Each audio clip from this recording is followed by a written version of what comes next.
आजकालची माणसं आणि मुलींची एक वेगळीच नाळ बांधलेली असते। आज मी असं का बोलते त्याला कारण पण तसंच आहे। हा ओला जवळा तो आम्हाला सहसा इकडे पुण्यात खायला मिळत नाही। मग सहजासहजी माझ्या काकीकडे गेलेलं तर तिने तो पाठवून दिला होता। म्हटलं चला मग रेसिपी पण तुमच्यासोबत शेअर करते।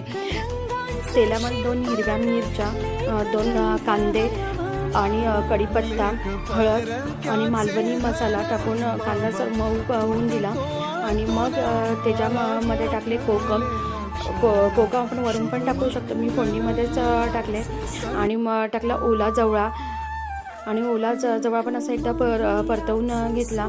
खायला एवढा छान लागतो ना, ह्याची चवच छान असते। आणि थोडंफार मीठ टाकलं, कोथिंबीर टाकली आणि एकदम पटकन होणारा हा जवळ। जर टोमॅटो टाकायचा असेल तर आपण टाकू शकतो, मी टाकलेला नाही आहे कारण तो अशीच चव त्याची एवढी छान लागते आणि चपातीबरोबर खाल्ली आणि हे सूप म्हणजे ना खरंच